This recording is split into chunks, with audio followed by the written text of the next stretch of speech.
So the plan today, we have a coaching session. We have 3 coaching sessions. So this person got 3 VOD reviews, okay? My name is Jollz. I'm a Radiant player. If you're enjoying this type of content, be sure to like, subscribe, and hit the bell icon. If you're interested in coaching yourself or want a chance to win free coaching, be sure to watch the end of the video for details. Other than that, enjoy the video. Okay, so first round, we got the ghost. This is good. Chilling. I don't hear any sound. Oh, it's just very low, yeah. So crosshair placement's a big one, right? Let's look at this. Look at this. See this? We should be avoiding this. Okay. Crosshair placement needs to be head level. Look at this thing. This is not head level. We need to make sure that our crosshair is always head level. I'm noticing when we are peeking angles, it's at the ground a lot of the time. And there's another mistake here that we noticed right here.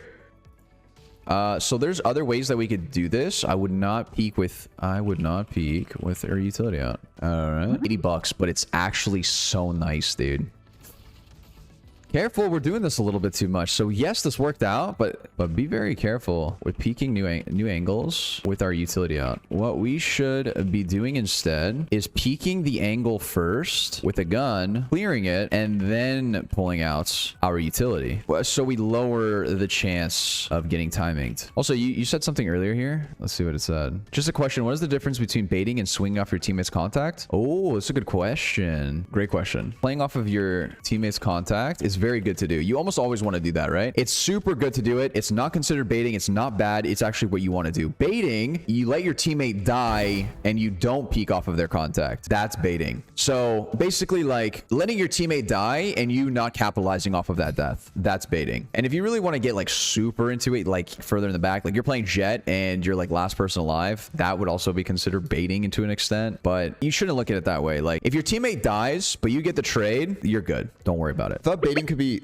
a good thing. Like teammates take contact and gets out when you are riding in a corner to catch them. So yeah, yes, you could. That is okay to do, but I don't want to say like, yeah, baiting is good because of that, right? You know what I'm saying? Because now it's like people are going to get confused. So it's more likely that baiting is bad than a 1% outlier, right? It's like, yes, that's good if they baited for you and you're hiding in a corner. Good. Yeah, I don't know. It's a different term. I'd rather just tell people like baiting is bad. Like if you're just letting your teammates run in and you're not like trading them and dying and they're just dying, that's bad. That's what people refer baiting to as a lot of times. Like a lot of people are just like, stop baiting, right? They don't actually know what they even mean by that. From my understanding to what they think it means, it's just that you're not trading kills. Because if you're trading kills and they're saying you're baiting, then they're boosted mentally, respectfully.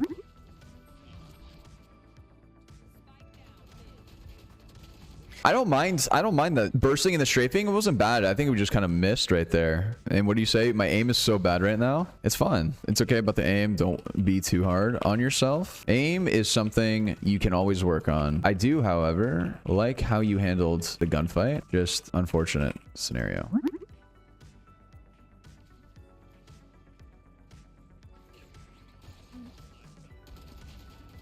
I mean, this isn't bad. The only problem is the flash went a little bit too deep, but the idea wasn't bad. Just taking this TP was extremely risky. This was a very, very risky TP, especially considering we have 0 info. So anytime you want to push up or you want to take space on defensive side, you need to get info first before you do risky stuff like this. Otherwise, you run the risk of just walking into like multiple people, right?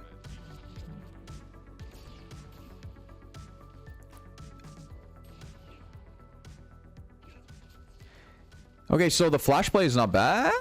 Okay, careful. So careful with committing to a gunfight when our crosshair is not on them, right? It's way better to just take those two shots as a whiff and then just readjust, strafe readjust, right? Until your crosshair is on them and then you just commit. So just be very careful with this. If the angle is too high, you just, I mean, just whatever. Okay. Okay, so it's a 4v2. 4v2. We're throwing flashes. Okay, so, hey, careful with these plays. So, yeah, you're playing Yoru. Yeah, you want to TP behind them, but here's the problem with these plays. You're up numbers, 4v2. They're on a save round. In an alternate universe, you just hand them a gun and they actually come back and win this, right? Dragon, what's up? What's going on? You full-time streaming? Yeah, I'm a full-time content creator, yeah. Good. I like this. So this play was fine. So this play was good. I like doing this when we're pushing into sight and creating space. Fighting. Did you vlog your travels? I did. Okay, why was this not the right play? So I do say that this is a good play to do, but why was this not a good play? No flash? There was a flash. No one's ready to follow. No one to trade. Yeah. Your teammates are too far back before you make this play. So you need to be very careful where your teammates are in perspective to where we're going to be. So our TP back site, it's good. It's a good play, but your team is not even out of a main yet. So it makes this play very not good. You know what I mean? It's not like necessary that your team needs to be right there for you to trade, but they should be able to follow up at least based off of this info. With this case, if this Sova kills you, Sova can reposition by the time your team even comes out. And you lose the info of where Sova was if you don't get this kill. You're impossible to find.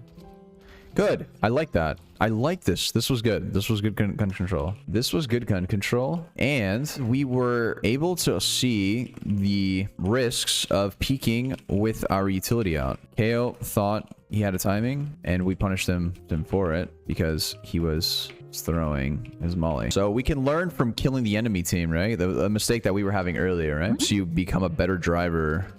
You know what I mean? Like, it's still doable, but just... Whoa. See what I mean? Like, look what we're doing here. So the TP is fine, but we're just peeking here with our flash out. So I don't mind the TP. Need to clear first with the gun or flash the angle we plan on peeking. During this entire animation of utility, we are extremely vulnerable. Wait, let's see this play. Hold on. Let's see how we died here. So it's a 4v3. We have spike down. So okay, see? Gotta stop doing this. This is another mistake here. Another instance of an aggressive TP that we don't need. Play off the spike here. Do you think that mental is important to winning games? Oh, what a great question. What a great question. So mental is actually 80% of it in all online games. Mental is actually super important, okay? What do I mean by mental? Just from your mentality, your overall perception of your gameplay, how to improve, how are you playing? Do you have an ego? Is your ego affecting your ability to get better? Are you blaming too many people? Do you play a victim card? You know, there's so many aspects to what makes someone's mental so important, but it's actually like, if you have good mental, you can be good at any game. I promise you. It is all mental diff. Like, someone with a really good mentality will be able to get good at every single game. I promise you. I promise you. Okay. We can flash and then come out. Okay. Not bad for the pings. Okay. So after we TP here, so here's the thing. Whenever you're peeking an angle that you're exposed from, we need to make sure that we are gun out holding that angle. So any angle that we are exposed from, we should be looking at that angle. If you were looking, because here you're looking at nothing, you know what I mean? So this is our second game or what? It's time for World Domination LA. True. So, yeah. Okay. So here's the problem with the smoke. When you smoke, you need to be able to take advantage of it, because with a smoke like this, they're already going to be out and you're not going to be able to hold it, right? So it would have been better for you to smoke off either this area or this area, right? So with these smokes, you want to be able to hold the spot where you smoked, because if they're already out market, we're not getting much value out of it. Instead, if we smoke the chokes here, we can actually hold and put ourselves in a better position. I'm gonna wolf. Good smokes though. I do like these smokes. Yes. I think she's heaven. So with the heaven smoke, so one thing you should do about the heaven, okay, this is a good smoke. Your first smoke is really good because it cuts off the choke point, but this one gives them a little bit too much space. Yeah, we can back up. One was mid top. So it's a 3v3. We have our ults. We could probably ult to A or something if that's the goal, if we, you know, have intentions of rotating off. We have all of our util. We just need to group up and go somewhere, right? I think we just execute something together with our smokes and stuff. I don't like this play. I don't like this play at all, actually. It's way too late for this. We were too far off of the map that they could have easily rotated back now. I'm very surprised that there was no one here. Okay, this is the right play, though. You do have to get aggressive here. You need to make a play. Yep. And now we fall. Yep. So this is the... Dude... Okay, so quick switching is a big mistake that we have, but listen, you guys watch Blue Lock, right? I'm like the main character. I can smell a play before it even happens. I can literally smell a play based off of the positioning alone, right? One thing though, stop quick switching. It gets us killed a lot. Having gun out will be a lot more beneficial. I think you could have easily killed this guy. Me and Flex would just dominate them. No cap. Good. Okay, so this was an issue that we had in Breeze where we weren't looking when we were rotating. So we were rotating towards B, but we were looking with the place that we were pushing to. But in this case, when we were rotating it, we were actually looking at the angle that we were exposed to. So this was actually a really good play. So this was good. This was good. I like this. We're learning. It's not so much that we're learning. I'm sure you know about this, but it's more about being consistent with your right plays. You know what I mean? That's what separates like a Radiant player with maybe like a lower Immortal player. Immortal players make the right plays sometimes, but sometimes they don't, right? What makes a Radiant player is they consistently make the right play a lot of the times. It's always smart. Not always, but for the most part. You know what I mean? I'm pretty sure they didn't have it on. This is a good TP. I don't mind it. I think TPing back B though would have been a little bit more beneficial for the info. So I actually think TPing back site probably would have been a little bit more beneficial. This play works if your team gets site for free, right? So this is banking off the fact that hopefully my team clears out site and they do everything themselves. But your play was, if you wanted to help your team out a little bit more, I probably would have TP'd into site. So I feel like we're not like really thinking like where they are on the map, right? You always have to be thinking like if you don't hear sounds or you don't know where they are, you need to assume that they could easily walk up mid. Nobody's watching mid. They could easily be a mid. We need to be always just thinking like the possibilities. Okay, this is how you should always be playing. Is there a possibility that someone could be here? If the answer is yes, we should be prepared for it. Always. We have to always make sure that we're not caught off guard. That's a big issue that a lot of lower ranks struggle with. They never think of like, if there's a possibility that someone could be there, always think about that possibility. Otherwise, we're going to eventually get punished for it. If you're always ready for the what ifs, you'll never get caught off guard. Okay, I don't mind this push up. This flank isn't bad. Yeah, this is good. See? I can smell it. I can smell the round before it even... Ooh! I would fall here. Actually, no. Yeah, go for it. Go for it. They're on you? It's a 2v4. We need to get some picks here to even out the numbers. Good try. Yeah. We also have to prioritize the fade eyes and stuff, right? Actually, I'm going to make that a point because that's like a couple times now that I've been noticing this. Always prioritize fade eye and Sova darts. It's super important. We kill it instantly before they get info from it. I don't mind this only because they're not out yet, right? Okay, now... Oh, the clip. Uh-oh. Jarso? There's one close left. Oh! Clean, get the ace. Get the ace, get the ace. I think he's behind the wall, no? Oh, no. Let's go. Hey, I smelled it. Did I not smell it? I knew that the clip was going to happen after the second kill. I smelled the round before it even happens, bro. Yeah, my bad guy. Okay. You guys are just too cracky. I would argue your flashes provide more... Okay, so here's the thing. If we're going to be throwing the one-way smoke, we have to take advantage of it and hold like from a wider angle, right? Otherwise, what's the sense of the one-way smoke? Basically, you want to punish them for running through the smoke, even if it's just getting one kill and then dipping. Just throwing the smoke and then falling off instantly. Unless you're flashed, I wouldn't fall off that fast. Oh, shit. They're probably rushing that. So I would definitely flash in this case. It's very important that we throw flashes while we're... So this is how you should always think about it with your utility heavy agents. Even though you're playing someone like Omen and you don't really have that much utility, but you do have a flash, right? That's like in a utility, I would say. You know, other things would apply here, like maybe KJ mollies, Viper mollies, you know, stuff like that to stall. But basically, if they use utility on you, you want to trade the utility. So they don't get value to the fade ults. You want to flash them while you're fade ulted so they don't push and take advantage of you while you're fade ulted. Does that make sense? So you could use the flash to stall out enough time for your fade ult to not have any effect, right? And then you basically trade off an ultimate ability for a flash. It's a super good trade. So anytime that happens, you want to kind of trade util for util. Another example of this would be like if you hear a sky dog or a Sova drone, you want to use molly so they can't, you know, because usually when people see a drone or they see a dog, they want to follow that drone in or the dog in. So how you punish that, you throw a molly down while they do the dog. So you traded a dog for a molly, super good trade. And let's say the dog and the drone gets info. By the time that the dog and the, you know, and the drone is over, it's still going to be mollied. You're allowed to reposition because of it, right? Okay, not a bad smoke. No, I'm not. I'm holding. Thank you for that. They could rotate, man. They could. I don't know if they will. See, like I feel like that first smoke, we didn't get much value out of it. Be careful with that. Be careful with chain smoking too much. Chain smoking too much because we're wasting the first one. I think we could have still held it even after the dog. So dead. I'm just gonna say. I'm flashing. I'm flashing. I'm showing. Thank you to save my life. I blinded all of them. Oh! Oh! Nice. They lined up. Actually clean. The law of predictability. They're already out on B. Yeah, I think main here is good. I think main here is good. Why is she Oh, flash. Yes. Yes. Very good. Last one here. 1v2. We trade this. We were delayed on that. We really need to swing that and trade out that jet to make it a 1v1, right? Now it's a 1v2. They get to play off of each other. Oh, okay. No, this was a good game from you. You actually played this well. Map 2 was actually played pretty well. I feel like your shots were a lot more consistent. Plus, you didn't overextend as much like on Breeze. Some TPs were sketchy, but for the most part, wasn't bad. Wait, I'm not talking about you, Sana.